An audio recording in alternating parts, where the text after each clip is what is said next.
आज गीता जयंती है। दरअसल भगवत गीता ही दुनिया का अकेला एक ऐसा ग्रंथ है जिसकी जयंती मनाई जाती है। इस ग्रंथ को जीवन का सार कहते हैं। गीता मानवीय संवेदना के परिष्कार का अनुपम ग्रंथ है। गीता की बातें इंसान को सही तरह से जीवन जीने का रास्ता दिखाती हैं। गीता के उपदेश में हमें धर्म के मार्ग पर चलते हुए अच्छे कर्म करने की शिक्षा मिलती है। गीता में सनातन समाज के लिए ही नहीं बल्कि विश्व मानवता के शुभ के लिए संदेश छिपा है। आज गीता जयंती पर इन्हीं पहलुओं को समझने की हम कोशिश करेंगे। इसके साथ ही आपको प्रयागराज भी लिए चलेंगे, जहां महाकुंभ की तैयारियां अंतिम चरणों में है। इस बार श्रद्धालुओं के रिकॉर्ड संख्या में पहुंचने की संभावना के चलते खास तैयारियां की जा रही है। इस बार एआई और सीसीटीवी कैमरों से गणना और निगरानी का इंतजाम किया जा रहा है। तो वहीं अयोध्या में जनकपुर से बारात पहुंच गई है, जिसके बाद अयोध्या में माता सीता और प्रभु श्री राम का भव्य स्वागत हुआ। ये 3 तस्वीरें उन तीनों उत्सव की गवाह आपके सामने।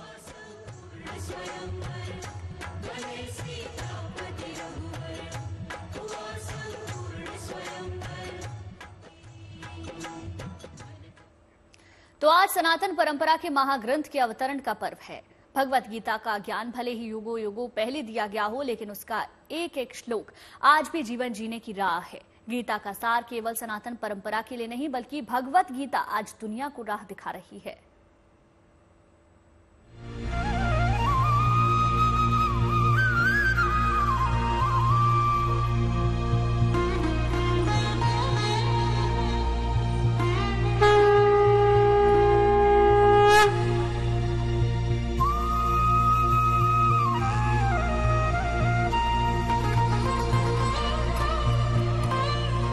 दुनिया भर में न जाने कितनी ही जयंतियां मनाई जाती हैं, लेकिन उनमें सबसे विशिष्ट है गीता जयंती। क्योंकि भगवत गीता दुनिया का अकेला ग्रंथ है जिसकी जयंती मनाई जाती है। दरअसल माया मोह, राग द्वेष, मान अपमान और सुख दुख के 2 पाटों में फंसी जिंदगी के जंजाल से मुक्ति का मार्ग महाभारत के भीष्म पर्व के जिन 700 श्लोकों में सन्निहित है, उसे ही दुनिया गीता के नाम से जानती है। गीता मानवीय संवेदना के परिष्कार का अनुपम ग्रंथ है। कुरुक्षेत्र की युद्ध भूमि में दुश्मन के रूप में सामने खड़े अपने बंधु बांधवों को देखकर अर्जुन भाव विह्वल हो गए थे और अपने ही परिजनों के खिलाफ गांडीव उठाने से इनकार कर दिया था। तब अर्जुन के सारथी के रूप में रथ पर विराजमान योगेश्वर कृष्ण ने माया मोह के पाश में फंसे पार्थ को मनुष्य जीवन के गूढ़तम मर्म समझाए थे। युद्ध भूमि में भगवान कृष्ण ने अर्जुन को जीवन मरण, मान अपमान, कार्य कारण, भाग्य कर्म, जन्म जन्मांतर और ईश्वर जीव के युगातीत दर्शन का ज्ञान दिया था और साथ ही अपने विराट स्वरूप की झलक भी दिखाई थी। गीता का उपदेश सुनने के बाद अर्जुन के ज्ञान दीपक पर पड़ा माया का पर्दा हटा और तब उन्होंने गांडीव उठाकर युद्ध करने का फैसला किया। जिस तिथि को योगेश्वर कृष्ण ने अर्जुन को गीता का उपदेश दिया था, ब्रह्म पुराण के अनुसार वो तिथि द्वापर युग के मार्गशीर्ष मास के शुक्ल पक्ष की एकादशी थी। यही वजह है कि तब से लेकर अब तक मार्गशीर्ष मास के शुक्ल पक्ष की एकादशी को गीता जयंती मनाई जाती है। दरअसल इस तिथि को स्वयं सच्चिदानंद भगवान ने योगेश्वर कृष्ण के रूप में अर्जुन को निमित्त बनाकर सांसारिक बंधन में बंधे मनुष्य को गीता के माध्यम से मुक्ति का मार्ग बताया। ये जो भगवत गीता है, ये वास्तव में हमारे मानव जीवन का शास्त्र है। गीता शास्त्रम इदम पुण्यम। गीता महत्व में आया है कि वास्तव में गीता कोई साधारण पोथी नहीं है, ग्रंथ नहीं है, कोई किताब नहीं है, ये तो शास्त्र है। और शास्त्र का अर्थ होता है जो हमारे मानव जीवन को शासित करे, अर्थात वो कानून यदि जिनका हम पालन करें तो हम आनंद और शांति के साथ ये मानव जीवन यापन करके भगवत धाम की प्राप्ति कर सकते हैं। सवाल यह है कि पिछले 5000 साल से भगवत गीता क्यों मानव जीवन का निर्द्वंद्व आधार बना हुआ है। दरअसल गीता साक्षात परम पिता परमेश्वर की पावन वाणी है, जिसे उन्होंने वाचन शैली में नहीं बल्कि गायन शैली में अर्जुन को सुनाया था। इसीलिए इसे भगवत गीता की संज्ञा दी गई है। भगवत गीता का शाब्दिक अर्थ है भगवान के द्वारा गाया गया।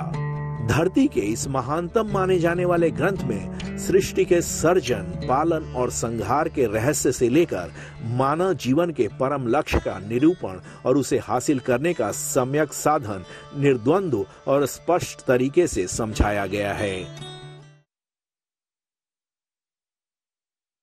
कृष्ण ने जो सीख दी है जरा वो बताते हैं, लेकिन उसके पहले आपको बता दें कि कृष्ण कभी भी बंदी बंधाई लीक पर नहीं चले।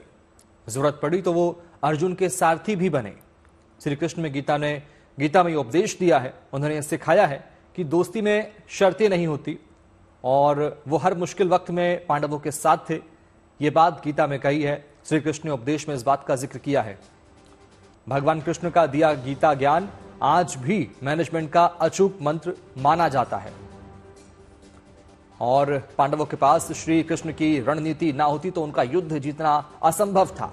युद्ध में जब अर्जुन ने युद्ध को कमजोर महसूस किया तब भगवान कृष्ण ने उन्हें हौसला दिया। अब आपको बताते हैं कि गीता के जरिए श्री कृष्ण ने हमें क्या क्या सिखाया है।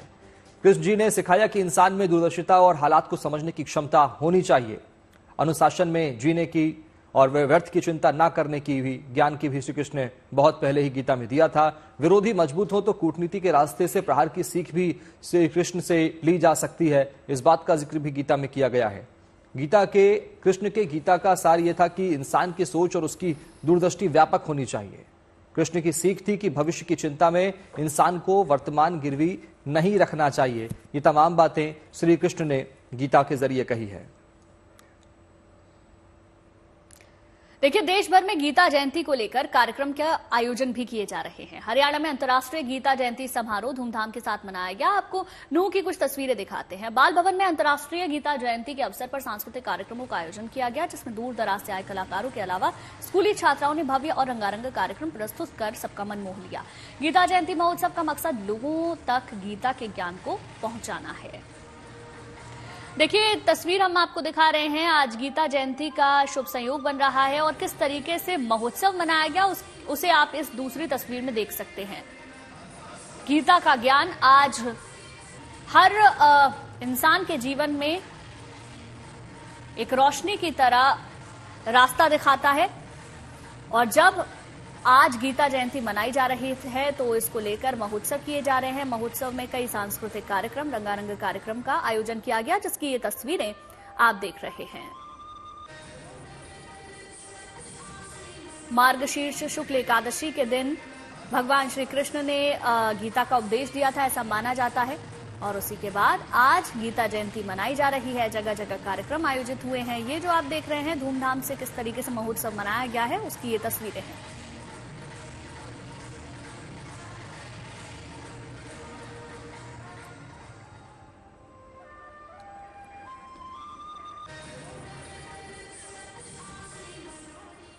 और चलिए आपको बताते हैं कि आखिर भगवत गीता की वो कौन सी बातें हैं जो आज भी लोगों को मार्गदर्शित करती है, उनका मार्ग प्रशस्त करती हैं।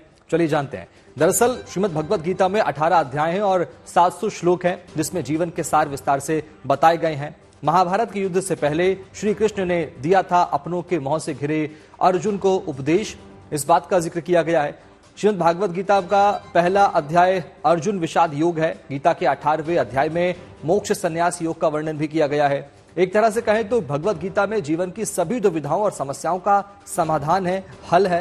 गीता में कहा गया है कि कर्म पर ही तुम्हारा अधिकार है, इसलिए कर्म पर नजर रखो, फल पर नजर मत रखो। गीता के उपदेश में भय मुक्त जीवन के बारे में भी बताया गया है। गीता के मुताबिक जीवन के दो ही सच्चे साथी हैं, कर्म और दूसरा परमात्मा। गीता में यह भी बताया गया है कि श्रेष्ठ समय के लिए हमें बुरे समय से लड़ना आना चाहिए, बुरे वक्त का सामना करना आना चाहिए। यही नहीं, ये गीता ही हमें बताती है कि हम खुश हैं या दुखी, यह दोनों हमारे विचारों पर निर्भर करता है। आइए चलिए फिर से आपको बताते हैं कि गीता श्री में कृष्ण ने क्या सीख दी है। लेकिन उससे पहले आपको बता देते हैं कि कृष्ण कभी बधी बधाई लीक पर नहीं चले। जरूरत पड़ी तो वो अर्जुन के सारथी बने। कृष्ण ने सिखाया कि दोस्ती में शर्तें नहीं होती। वो हर मुश्किल वक्त में पांडवों के साथ थे। भगवान कृष्ण का दिया गीता ज्ञान आज भी मैनेजमेंट का अचूक मंत्र माना जाता है। पांडवों के पास श्री कृष्ण की रणनीति ना होती तो उनका युद्ध जीतना असंभव था। बिल्कुल। और युद्ध में जब अर्जुन ने खुद को कमजोर महसूस किया था, तब भगवान श्री कृष्ण ने उन्हें हौसला दिया था, उन्हें समझाया था कि तुम्हें अपने कर्म पर ही भरोसा करना है और वही तुम्हें जीत दिलाएगा। अब आपको अभी बताते हैं कि गीता के जरिए श्री कृष्ण ने हमें क्या क्या सिखाया है। श्री कृष्ण जी ने सिखाया कि इंसान में दूरदर्शिता और हालात को समझने की क्षमता होनी चाहिए।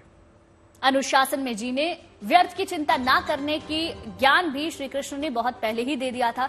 विरोधी मजबूत हो तो कूटनीति के रास्ते को भी अपनाना श्री कृष्ण ने सिखाया है। कृष्ण के गीता का सार ये था कि इंसान की सोच और उसकी दूरदृष्टि व्यापक होनी चाहिए। कृष्ण की सीख थी कि भविष्य की चिंता में इंसान को वर्तमान गिरवी नहीं रखना चाहिए। कृष्ण ये मानते थे कि कर्म के दो पक्ष होते हैं, दैवीय और आसुरी। कर्म का दैवीय पक्ष जरूरी। कृष्ण ने सिखाया कि लालच, क्रोध, शक इंसान की लीडरशिप के रास्ते की सबसे बड़ी बाधा है। और महाकुंभ 2025 को लेकर बड़ी तैयारी हो रही है। इस बार श्रद्धालुओं के रिकॉर्ड संख्या में पहुंचने को लेकर सभी तरह की खास व्यवस्थाओं पर ध्यान दिया जा रहा है। एआई और सीसीटीवी कैमरों से गणना और निगरानी का इंतजाम भी प्रशासन कर रहा है।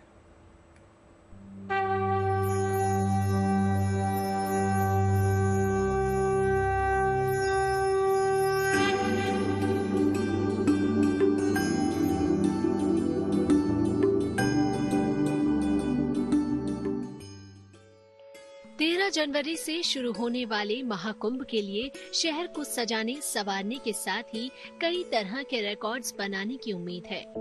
उन्हीं में से एक है 55,000 स्क्वायर फीट में बनाई जा रही ये रंगोली, जिसमें साधु संतों के साथ स्वच्छता प्रहरियों की तस्वीरों को जगह दी गई है। संगम नगरी प्रयागराज में लगने वाले महाकुंभ में जहां करोड़ों श्रद्धालु आकर यहां आस्था की डुबकी लगाएंगे और तरह तरह के रिकॉर्ड भी बनाएंगे। यहाँ पर जो कलाकार हैं जो रंगोली बना रहे हैं, जो प्रयागराज का संगम है, त्रिवेणी संगम, वो हमने यहाँ पर बनाया है। प्लस साधु संत जो है वो हमने बनाए हैं। और स्वच्छता का महाकुंभ है तो यहाँ पर अपने सफाई मित्र जो होते हैं वो भी हमने यहाँ पर बनाए हुए। तो माना जा रहा है कि ये रिकॉर्ड भी होगा। हाँ जी, ये वर्ल्ड रिकॉर्ड में दर्ज हुआ जाएगा। जो कि शिखा मैम जो हमारे मेन लीडर हैं, जो मेन मैम है, उन्होंने 11 वर्ल्ड रिकॉर्ड पहले से बना चुके हैं वो रंगोली में भी, और ये हमारा 12th वर्ल्ड रिकॉर्ड होने वाला है। बिल्कुल। तो प्रयागराज के एविंग क्रिश्चियन कॉलेज में ये बड़ी रंगोली बनाई जा रही है जो अपने आप में एक वर्ल्ड रिकॉर्ड जरूर कायम करेगी। विंग क्रिश्चियन कॉलेज में बनाई जा रही इस विशाल रंगोली के जरिए डिजिटल कुंभ के साथ साथ स्वच्छता का संदेश भी दिया जा रहा है। कुंभ को देखने जो आने वाले उनको यही संदेशा दे रहे हैं कि आप आए तो इसको स्वच्छ रखें, मतलब आपको बिल्कुल भी कचरा वगैरह नहीं करना है, बिल्कुल आपको साफ रखना है। ये हमारा मेन मोटिव है। इस रंगोली से हम ये दर्शाना चाहते हैं। प्रयागराज में रहने का हम लोगों का 12 साल में महाकुंभ के अवसर पे इतने बड़े आर्टिस्ट और इतनी बड़ी रंगोली को देखना हमारे लिए बहुत प्राउड भरा मोमेंट है। इंदौर से आई 17 कलाकारों की टीम दिन रात रंगोली बनाने में जुटी हुई है। महाकुंभ में आने वाले श्रद्धालुओं का इस बार नया रिकॉर्ड बन सकता है। इसको देखते हुए सुरक्षा व्यवस्था पर खास ध्यान दिया जा रहा है। महाकुंभ के मेले में 30,000 से ज्यादा पुलिसकर्मी ड्यूटी करेंगे, जिसको लेकर उन्हें लगातार ट्रेनिंग दी जा रही है ताकि श्रद्धालुओं को किसी तरह की परेशानी का सामना न करना पड़े। हमने जो हमारा पुलिस बल है उसको 3 फेज में बुलाया था। 10% पुलिस बल 15 अक्टूबर को आ गया और उसको हमने समस्त मेला क्षेत्र के सुरक्षा व्यवस्थाएं, यातायात व्यवस्थाएं और पिलग्रिम मूवमेंट मैनेजमेंट, पार्किंग्स, अखाड़े, इन सब के बारे में ट्रेन किया। उनको सॉफ्ट स्किल्स भी दी गई कि किस प्रकार उन्हें श्रद्धालुओं से व्यवहार करना है। इसी क्रम में जो हमारा दूसरा फेज का 40% पुलिस बल आया है उसको भी सघन ट्रेनिंग दी जा रही है ताकि वो अपनी सेवाएं वो ठीक तरह से कर सकें। पुलिस के अलावा अग्निशमन विभाग भी अपनी तैयारियों में जुटा है। फायर कर्मियों को आग लगने की सूरत में उससे कैसे निपटा जाए इसकी ट्रेनिंग दी जा रही है। आग लगने जैसी घटना से निपटने के लिए खास उपकरण की व्यवस्था भी की जा रही है। फायर फाइटिंग के लिए एक स्पेशलाइज्ड टाइप का फायर एक्सटिंग्विशर है उसका डेमो यहाँ पे किया गया है, क्योंकि ज़्यादातर इलेक्ट्रिकल व्हीकल्स में लिथियम आयन की बैटरी होती है, इसके सेल्स में ऑक्सीडाइजिंग एजेंट होता है, तो वो बहुत तेज़ी से आग को फैलती है और ये सामान्य जो फायर एक्सटिंग्विशर होता है या पानी होता है या फोम टेंडर्स होते हैं उससे इसकी आग नहीं बुझ पाती। तो इसके लिए स्पेशलाइज फायर एक्सटिंग्विशर ये 500 की संख्या में हम लोग इसको क्रय कर रहे हैं और जितने भी चार्जिंग स्टेशंस होंगे इलेक्ट्रिकल व्हीकल्स के या पार्किंग प्लेसेस होंगे वहाँ पर हम लोग इनको रखेंगे। महाकुंभ में आने वाले श्रद्धालुओं की संख्या की गिनती के लिए इस बार कुंभ मेला प्रशासन AI कैमरों के साथ ही कई दूसरे तकनीकों का सहारा ले रहा है, ताकि महाकुंभ में आने वाले हर एक श्रद्धालु की गिनती के साथ ही उन्हें ट्रैक भी किया जा सके। श्रद्धालुओं को ट्रैक करने के लिए मेला क्षेत्र के अंदर 200 जगहों पर करीब 744 अस्थायी CCTV कैमरे लगाए जा रहे हैं। वहीं शहर के अंदर 268 स्थानों पर 1107 स्थायी CCTV कैमरे लगाए गए हैं। 100 से ज्यादा पार्किंग स्थलों पर 720 CCTV कैमरे इंस्टॉल किए गए हैं। महाकुंभ के दौरान 40 से 45 करोड़ की संख्या में श्रद्धालुओं के प्रयागराज पहुंचकर संगम में डुबकी लगाने का अनुमान है, जो अब तक का सबसे बड़ा रिकॉर्ड होगा और इसको लेकर दुरुस्त इंतजाम किए जा रहे हैं। आपको लेकर चलते हैं पहाड़ों पर, जहां बर्फबारी लगातार जारी है। जम्मू कश्मीर से लेकर हिमाचल और उत्तराखंड तक बर्फ का साम्राज्य है। हर तरफ पहाड़ों पर सफेद चादर बिछी है। कश्मीर नहीं बल्कि हिमाचल प्रदेश के कई हिस्सों में जमकर बर्फबारी हुई और यहां मौसम का मिजाज पूरी तरह बदल गया है। इस बर्फबारी की वजह से ठिठुरन बढ़ गई है। लाहौल स्पीति में कई जगह तापमान माइनस में जा चुका है। वहां ऐसी स्थिति हो गई है कि पानी के स्रोत भी जमने लगे हैं। तो वहीं उत्तराखंड में बर्फबारी के बाद ठंड का एहसास कई गुना ज्यादा बढ़ गया है। उत्तरकाशी के हर्षिल में तो भागीरथी नदी के किनारे तक सफेद हो गए हैं, जबकि हर्षिल के पास मुखवा गांव में मां गंगा के मंदिर की निराली छटा दिख रही है। हर तरफ बर्फ ही बर्फ दिख रही है। ये तस्वीरें बर्फबारी ने ठिठुरन बढ़ा दी है और अब पानी के स्रोत भी जमते हुए नजर आ रहे हैं। तापमान नीचे लुढ़क गया है, माइनस में आ गया है। नदी किनारे सफेद ही छाई हुई है। ये तस्वीरें आप देखिए, पहाड़ों पर जबरदस्त बर्फबारी का दौर जारी है और बड़ी संख्या में पर्यटक यहां पहुंच रहे हैं।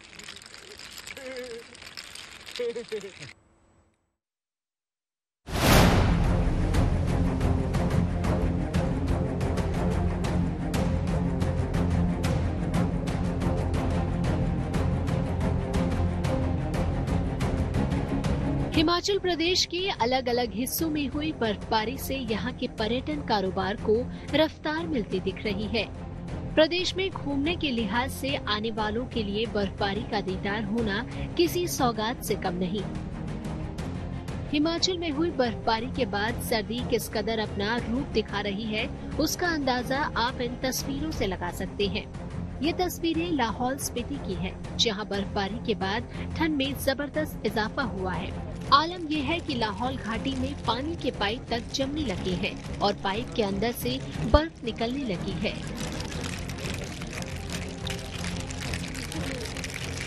राशियल गांव के कुछ युवकों ने पानी के पाइप से बर्फ निकलने का ये वीडियो बनाया।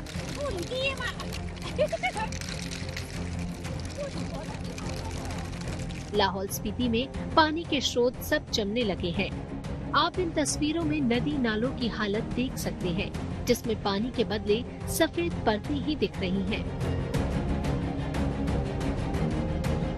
पानी जमने के चलते पेयजल को लेकर होने वाली परेशानी के चलते लोग आग जलाकर पानी के पाइपों को गर्म करके पानी की सप्लाई चालू करने की कोशिश कर रहे हैं। पर्यटन नगरी मनाली सहित लाहौल स्पीति के ग्रामीण इलाकों में तापमान लुढ़क गया है। लाहौल घाटी में तापमान 0 से 10 डिग्री नीचे जा पहुंचा है, जबकि कई इलाकों में -15 डिग्री तक पहुंच गया है। हिमाचल प्रदेश की राजधानी शिमला सहित कई हिस्सों में बर्फबारी हुई है। कांगड़ा घाटी के ऊपर स्थित धौलाधार पर्वत श्रृंखला पर भी सोमवार रात मौसम की पहली बर्फबारी हुई। इस बर्फबारी के बाद बर्फ की परत से ढके ये पर्वत श्रृंखला और ज्यादा खूबसूरत नजर आने लगी। बर्फबारी की वजह से तापमान में गिरावट आई और घाटी में शीतलहर जैसी स्थिति हो गई है। तापमान के लुढ़कने से धर्मशाला में न्यूनतम तापमान 4 डिग्री सेल्सियस तक पहुंच गया। जाहिर है बर्फबारी के बाद अब ठंड को लेकर सचेत रहने की जरूरत है। धर्मशाला से अशोक रैना और लाहौल स्पीति से मनविंदर अरोड़ा के साथ bureau report, good news today. Uttarakhand में बर्फबारी के बाद ठंड का एहसास कई गुना बढ़ गया है। उत्तरकाशी के हर्षिल में तो भागीरथी नदी के किनारे एक सफेद पूरी तरीके से हो चुकी है, जबकि हर्षिल के पास मुखबा गांव में मां गंगा के मंदिर की निराली छटा दिख रही है। बात करें बागेश्वर की तो वहां कई फीट तक बर्फ जम चुकी है। लोग शीतलहर से बचने के लिए दिन में ही अलाव तापते दिख रहे हैं।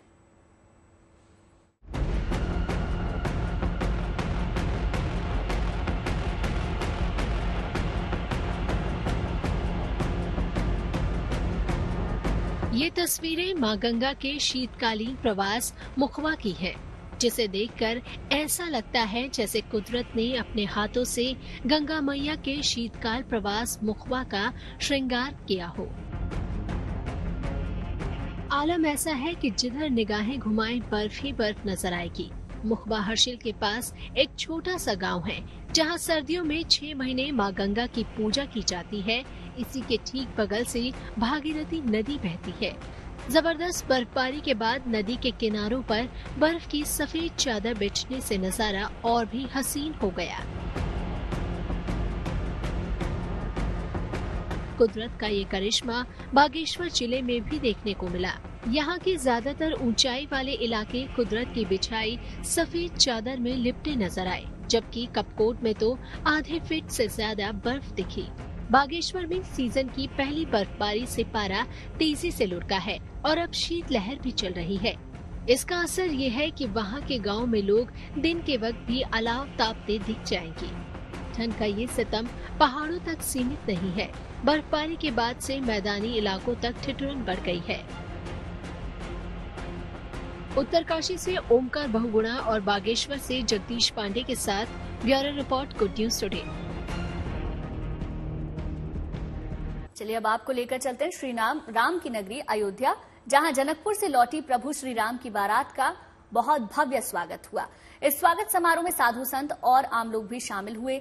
26 नवंबर को प्रभु श्री राम अपने 3 भाइयों के साथ बारात लेकर जनकपुर धाम गए, जहां 6 दिसंबर को विवाह पंचमी के शुभ मुहूर्त में विवाह से जुड़ी सभी रस्में निभाई गईं। विवाह संपन्न होने के बाद प्रभु श्री राम माता जानकी को लेकर अपनी नगरी अयोध्या लौट आए।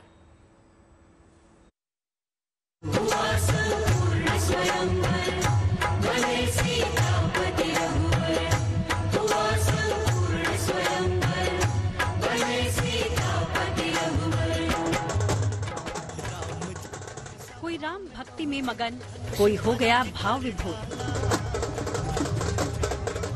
और कोई खुशी से भूला नहीं समा रहा।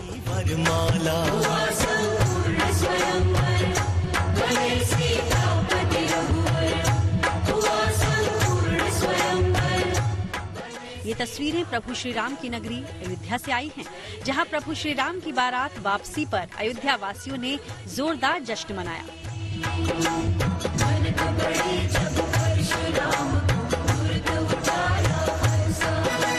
फूलों से सजे ये रथ जैसे जैसे अयोध्या नगरी में आगे बढ़े, लोगों ने जगह जगह रोककर जनकपुर से लौटे इन बारातियों का स्वागत किया। किसी ने आरती उतारी, किसी ने फूलों की माला पहनाई, तो किसी ने आतिशबाजी की और किसी ने माता जानकी के स्वागत में मंगल गीत गाए।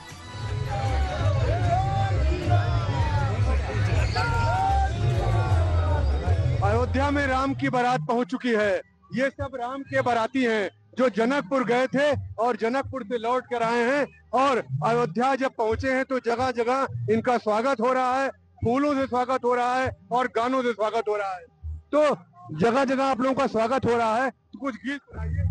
देखे सिया माँ सिया राम को, माम देखे सिया माँ सिया राम को, चार अखियाँ लड़ी।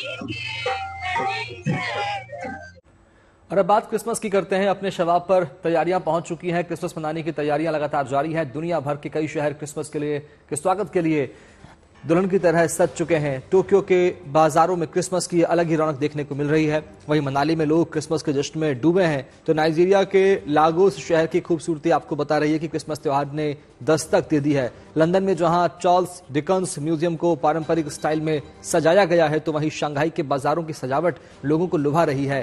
ताइपेई में भी क्रिसमस के स्वागत के लिए साज सज्जा और चमक धमक शानदार है, जो देखते ही बन रही है।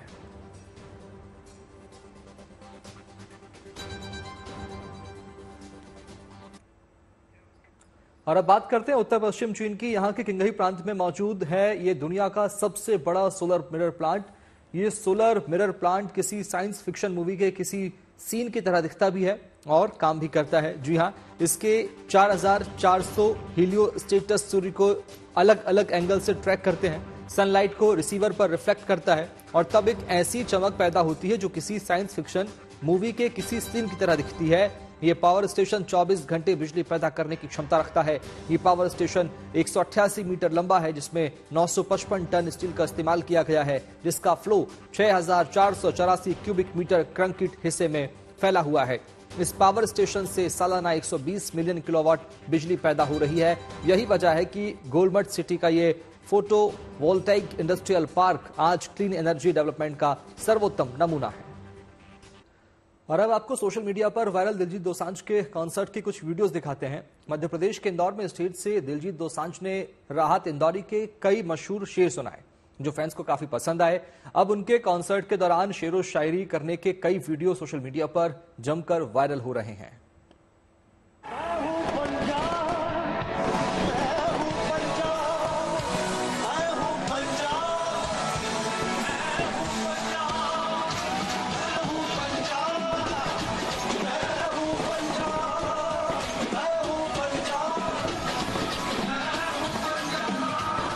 साहब अब कहां ढूंढने जाओगे आप हमारे कातिल? साहब अब कहां ढूंढने जाओगे आप हमारे कातिल? आप तो कत्ल का इल्जाम हम ही पे रख दो। मध्य प्रदेश के इंदौर में हुए अपने कॉन्सर्ट में दिलजीत दोसांझ मशहूर शायर राहत इंदौरी के रंग में रंगे नजर आए। मंच से जैसे ही दिलजीत ने राहत इंदौरी के शेर सुनाने शुरू किए, तो फैंस वंस मोर के नारे लगाने लगे। अगर खिलाफ है तो होने दो, जान थोड़ी है। अगर खिलाफ है होने दो, जान थोड़ी है। ये सब धुआं है, आसमान थोड़ी है। अगर खिलाफ है होने दो, जान थोड़ी है। ये सब धुआं है, आसमान थोड़ी है। सभी का खून शामिल है यहाँ की मिट्टी में, किसी के बाप का हिंदुस्तान थोड़ी है। इंदौर में कॉन्सर्ट के दौरान दिलजीत दोसांझ ने न सिर्फ राहत इंदौरी के शेर सुनाए, बल्कि अपना पूरा प्रोग्राम ही इस मशहूर शायर के नाम कर दिया। राहत इंदौरी जी का शेर याद आ गया है, कहे तो सुनाऊं? उनका शहर है ये प्रोग्राम आज राहत इंदौरी जी के नाम। मेरे हुजरे में नहीं और कहीं पे रख दो। हुजरा समझते हैं? जो फकीरों की झोपड़ी होती है वो। मेरे हुजरे में नहीं और कहीं पे रख दो। आसमां लाए हो, ले आओ जमीन पे रख दो। साहब अब कहां ढूंढने जाओगे आप हमारे कातिल? साहब अब कहां ढूंढने जाओगे आप हमारे कातिल? आप तो कत्ल का इल्जाम हम ही पे रख दो। कॉन्सर्ट के दौरान पूरा स्टेडियम खचाखच भरा नजर आया। जिन्हें स्टेडियम के अंदर जगह नहीं मिली, वो स्टेडियम के बाहर गाड़ियों की छतों पर चढ़ गए। ऐसा ही नजारा कॉन्सर्ट से ठीक पहले भी दिखा, जब फैंस दिलजीत के साथ सेल्फी लेने को बेताब दिखे। ऐसे में दिलजीत ने इस प्यार और दुलार के लिए सभी फैंस को हाथ जोड़कर धन्यवाद दिया। इंदौर से धर्मेंद्र कुमार शर्मा के साथ bureau report, good news today.